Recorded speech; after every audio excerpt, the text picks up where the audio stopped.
Bonjour et bienvenue dans cette vidéo qui a pour objectif de faire le bilan aéronautique de cet été avec la situation des compagnies aériennes, avec les évolutions de trafic qui ont été observées et une situation qui est peut-être moins dégradée que ce qui avait été attendu pour l'Europe, ce qui est du coup évidemment une bonne nouvelle même si ça reste excessivement difficile.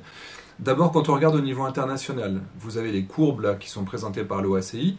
Vous avez cet effondrement qui est connu maintenant, qui est documenté jusqu'au mois d'avril, qui a été le pic de la crise d'un point de vue aérien, avec une reprise très progressive du trafic, d'abord sur les marchés domestiques, puis ensuite c'est les marchés internationaux, mais ce qu'on entend par international c'est très limité, puisque de nombreuses frontières sont restées fermées, et vous avez le trafic qui a continué à progresser, et vous le voyez, au mois de juillet, on atteignait des chiffres qui sont bien en dessous de ce qui était attendu et bien en dessous de ce qu'on avait l'année dernière, mais néanmoins, on n'est pas resté aussi bas. Quand on regarde le détail sur les régions, vous avez trois régions qui se dégagent. Évidemment, l'Amérique du Nord, parce que vous avez le marché domestique américain qui est très résilient, et puis il n'y a pas de limite de trafic quand vous restez dans le même pays, donc évidemment c'est relativement simple. De la même manière que le trafic domestique chinois ou le trafic domestique français ont permis à ces compagnies aériennes locales de mieux s'en sortir que la moyenne. Et quand on regarde évidemment l'Asie-Pacifique qui est déjà relativement sortie de sa crise, notamment la Chine, les États-Unis, l'Amérique du Nord et l'Europe, qui sont les trois zones qui sont un peu moins mal que les autres, puisqu'elles atteignent moins 60, moins 50% du trafic attendu ou du trafic du niveau 2019.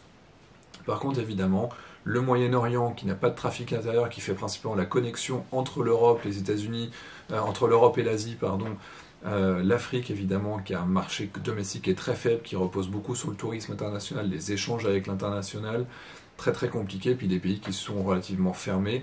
Vous regardez l'Afrique du Nord, l'Algérie, le Maroc, l'Égypte sont des pays qui sont restés fermés au tourisme pendant cet été, ce qui évidemment les a grévés énormément, puisque ce sont parmi les plus grands pays d'un point de vue aéronautique sur le continent africain.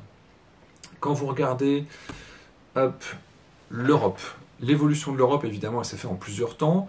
On a une reprise très progressive du mois de mai en rouge. Là, vous avez la moyenne mobile sur 7 jours avec les chiffres sur la droite. On était à moins 85% début mai. On arrive difficilement à moins 80% au début juin. Et là, vous avez moins 75%. À partir de début juin, vous avez une reprise progressive, la fin des confinements dans certains pays qui permettent de refaire du trafic, notamment local, domestique. Et début juillet, vous avez les frontières qui se réouvrent de manière relativement coordonnée. Et donc c'est pour ça qu'entre le 3 et le 11 juillet, on passe de moins 75% à moins 65% de trafic, ce qui reste évidemment très dégradé, mais on a ce palier, on voit très clairement une accélération à ce moment-là, et cette progression qui continue. Jusqu'à la fin du mois de juillet, on atteint moins 55%, et puis début août, on atteint moins 52%, et on va rester tout le mois d'août sur ce moins 52% jusqu'à la fin du mois d'août. Certainement que c'était un chiffre qui était aussi indépassable du fait que beaucoup de pays restaient fermés. L'Amérique, évidemment, le continent américain est totalement interdit, l'Afrique du Nord totalement interdite, l'Asie on ne peut pas y aller, donc vraiment moins 50%, ça aurait pu être bien pire encore une fois.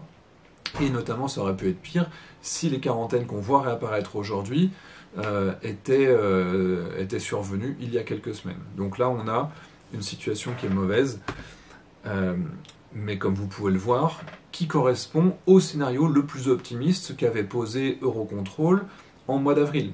Au mois d'avril, ils avaient dit il y a deux options. Soit la réouverture des frontières est coordonnée, auquel cas on peut espérer avoir moins 50% à la fin du mois d'août, et on y est, moins 52%, vous voyez. Soit l'autre option, c'était qu'il n'y avait pas de coordination, auquel cas on arrivait à moins 75% à la fin du mois d'août, et tant mieux, on est plutôt à moins 50%. Donc ça reste une situation qui est très compliquée. Et quand vous regardez maintenant le détail des compagnies aériennes, certaines compagnies, comme Wizz Air, ont réussi à la fin du mois d'août à atteindre 82% de leur trafic, ce qui est exceptionnel, avec très clairement les compagnies low cost que j'ai surlignées ici, Ryanair moins 33%, Vueling moins 42%, EasyJet moins 46%, donc plutôt sur la gauche du tableau, et les compagnies traditionnelles, les grandes compagnies, ce qu'on appelle les legacies, s'en sortent quand même malheureusement moins bien, mais ça répond aussi à la structuration de leur marché. KLM s'en sort plus correctement, moins 40%, Iberia, moins 46%, Air France, moins 49%, et de l'autre côté, British Airways, Lufthansa, tout en bas du tableau, moins 69%. Air France a surperformé les legacies européennes. Donc ça, petit cocorico, bravo, capacité d'adaptation, lancement de nouvelles lignes, des tarifs agressifs, des tarifs qui étaient en baisse. Alors, il y a certains marchés, évidemment, ce n'était pas le cas, mais d'une manière générale, les tarifs étaient en baisse. C'est quelque chose qui a été confirmé également par les responsables d'Air France. Je vous mettrai un extrait d'une interview qui a été faite dans un journal en ligne. Actuellement sur des prix qui sont plutôt à la baisse. Là aussi, je parle d'une moyenne, donc il peut y avoir quelques routes sur lesquelles les prix restent élevés. Mais sinon, plus généralement, on observe clairement, très nettement sur ces dernières semaines et sur les réservations qui sont faites sur les prochaines semaines, une tendance baissière qui devrait continuer sur le court terme. Pour ce qui est du moyen et du long terme, là, je pense que ça dépendra encore une fois de l'offre et la demande. Si la demande reprend, cette baisse de prix devrait se stabiliser. On partira peut-être sur une légère hausse. Je ne pense pas qu'il y ait des hausses très très fortes qui se fassent parce que le marché ne serait pas en mesure de les absorber, puisqu'il y a quand même une réalité, c'est que là, les semaines qu'on vit, elles ont été marquées par un fort impact sanitaire, mais pour notre activité, notamment sur le corporate, les mois qui viennent, ils vont être marqués par un fort impact économique lié à la situation financière que traversent nos clients. Donc, nos clients eux-mêmes ne seront pas en mesure d'absorber ou d'accepter des hausses tarifaires.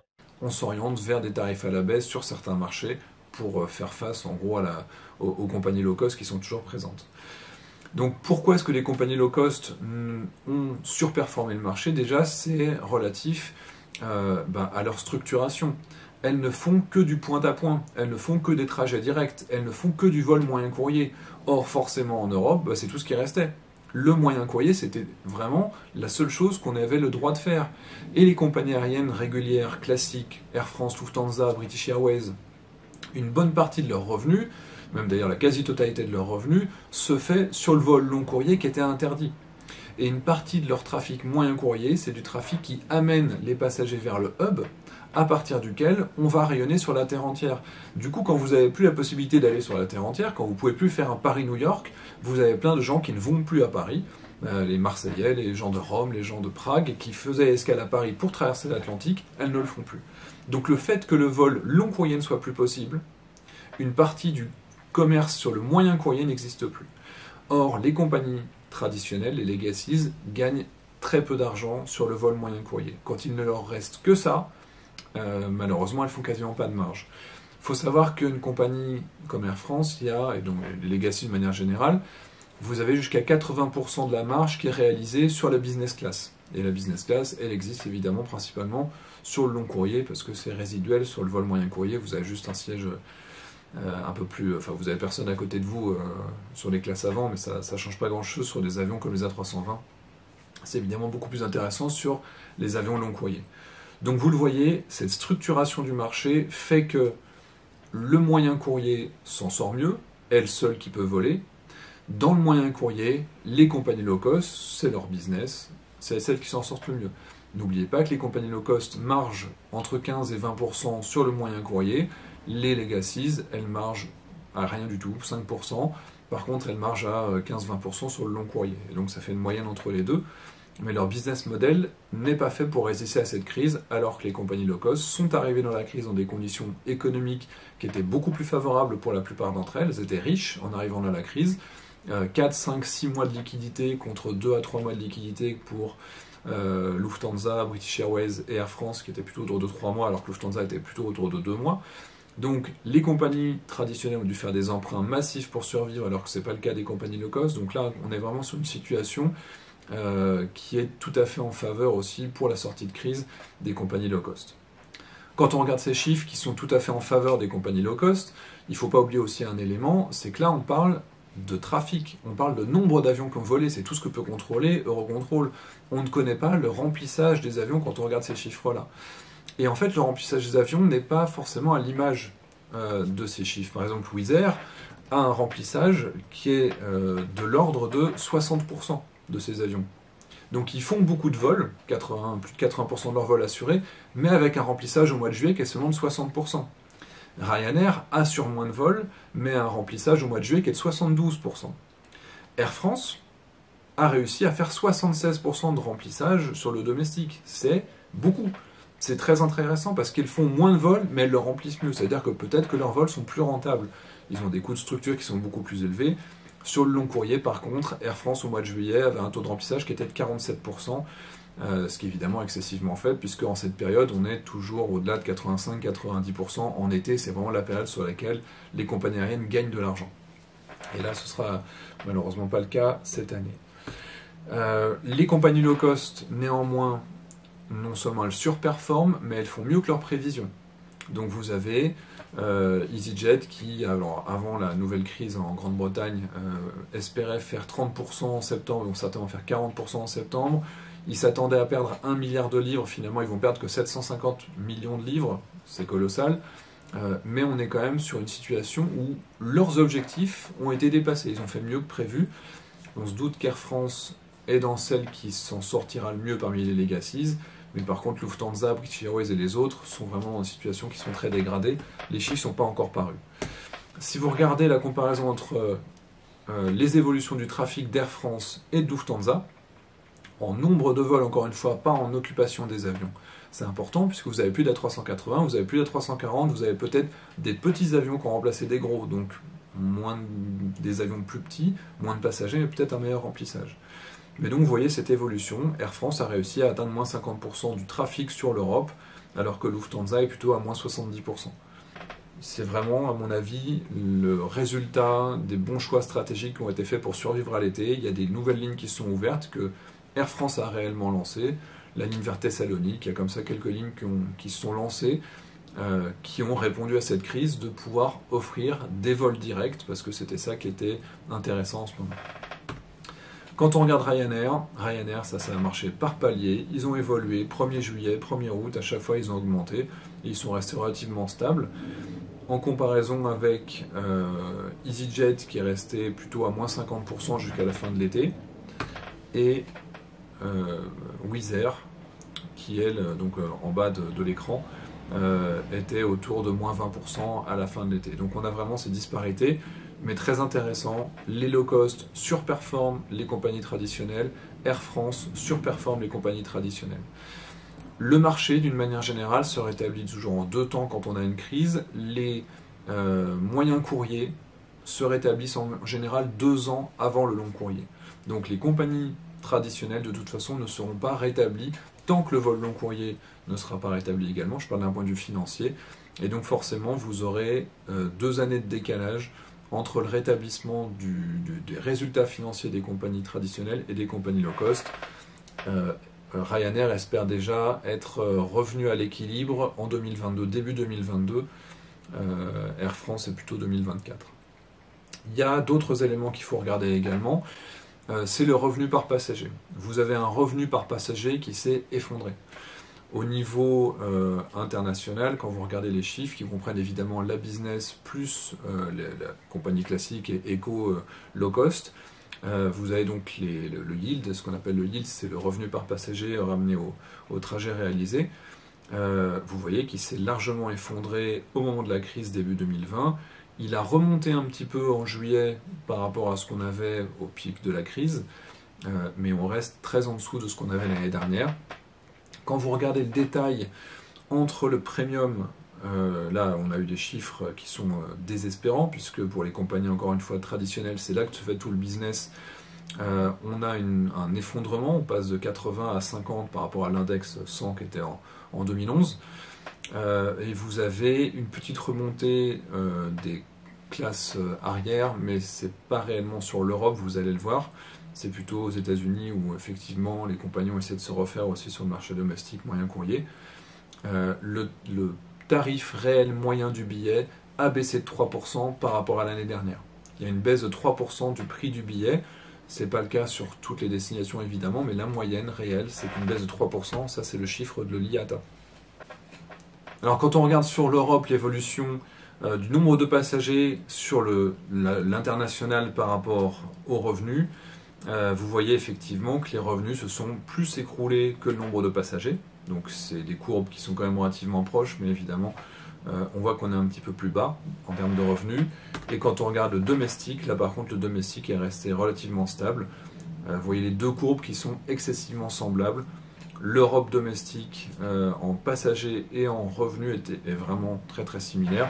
Et donc le vrai problème, c'est encore une fois, c'est l'international sur lequel ça pêche, c'est l'international sur lequel les grandes compagnies survivent et font leur marge. Donc on a vraiment un effondrement de ce côté-là, c'est encore plus dramatique pour elles. Tout ça pour vous dire que la crise est loin d'être finie, il y aura besoin d'argent frais, on pensait s'en sortir de cette crise relativement vite, on pensait que tous les problèmes sanitaires seraient résolus à la fin de l'année.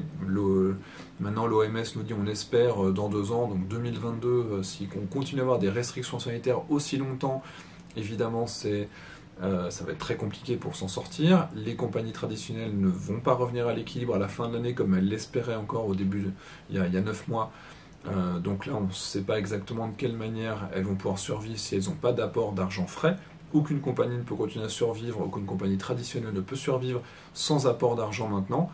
Il n'y a que les compagnies low cost qui peuvent encore tenir pour certaines 2 ans parce qu'elles ont fait énormément, elles ont cassé le social très calmement, elles ont fait des réductions d'effectifs, des réductions de salaire, elles ont coupé tous les postes des dépenses qui étaient imaginables et aujourd'hui elles perdent quasiment pas d'argent alors que les compagnies traditionnelles continuent à griller énormément de cash, de l'ordre de jusqu'à 10 fois plus de pertes pour Lufthansa que pour Ryanair par exemple sur le trimestre. Donc on est dans des disproportions par rapport à leur organisation qui font que les compagnies traditionnelles vont devoir de nouveau emprunter de l'argent ou avoir des augmentations de capital ou de l'argent gratuit des États, je ne sais pas de quelle manière ça va se faire, mais elles ne pourront pas survivre.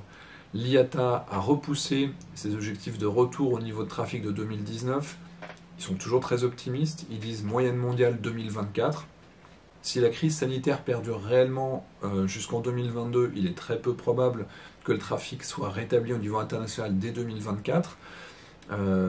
Donc vous avez par exemple Aéroport de Paris, qui est plus centré du coup sur la France et sur l'Europe, qui dit plus probablement 2024-2027 pour revenir au niveau de trafic de 2019.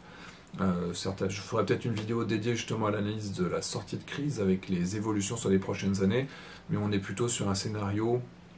Si on a un W, du coup un deuxième confinement et un rebasculement du secteur aérien qui se refermerait de nouveau avec de nouveau des avions cloués au sol sur des périodes qui seraient peut-être un petit peu plus longues. Si on a un L, c'est-à-dire si on a une évolution de la structure de la demande avec les professionnels qui voyagent moins, les pressions écologiques, etc., qui font qu'on voyage moins, peut-être une croissance structurelle plus lente. Donc si on s'écroule une deuxième fois et que ça repart plus lentement derrière, même 2027 pourrait être un scénario qui serait pas le pire. Peut-être 2028, 2030, ce sera encore des choses qui seraient crédibles si on continue à avoir une situation qui est aussi dégradée et si la sortie de crise, le palier, ne survient qu'en 2022, une fois que la crise sanitaire serait passée. D'ici là, il va falloir serrer les dents, il va falloir trouver de nouveaux business. Vous avez énormément de compagnies qui ouvrent de nouvelles lignes parce qu'il faut s'adapter à ce nouveau besoin, ce nouveau marché. Les tarifs ne vont pas remonter tout de suite, en tout cas pas en Europe, parce que vous avez cette guerre des prix qui est toujours à l'œuvre, ce qui va être compliqué parce qu'il y a une équation qui est difficile, notamment pour les compagnies qui ont emprunté des milliards et des milliards. Il faut qu'elles remboursent leurs emprunts avec les intérêts, tout en faisant face à des frais fixes qui sont excessivement élevés. Donc elles vont certainement devoir réaugmenter leurs tarifs dans quelques années, mais ce ne sera pas tout de suite, elles vont rester dans le rouge, certainement encore quelques temps. Et donc pour tous les jeunes pilotes qui me posent des questions, ce ne sera pas tout de suite que vous ferez recruter par les grandes compagnies, il faut plus viser sur les low cost, ou alors 2025 on a l'arrivée aussi, ça il faut rêver un petit peu, les drones taxis. Une étude qui est parue cet été qui disait que 60 000 pilotes professionnels seraient nécessaires en 2025 pour piloter les drones taxis qui vont arriver, les Uber volants, etc.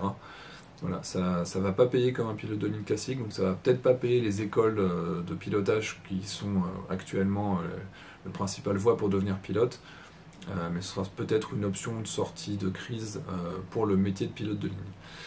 Voilà, j'espère que c'était clair, n'hésitez pas si vous avez des questions, j'essaierai toujours d'y répondre. Merci pour votre fidélité cet été, désolé j'ai fait un petit peu moins de vidéos que d'habitude, et puis on va faire un live très bientôt pour répondre également à toutes vos questions. Je sais qu'elles ont été nombreuses, avec un petit problème technique quand j'ai voulu faire un live hier, mais ce n'est que partie remise. A bientôt.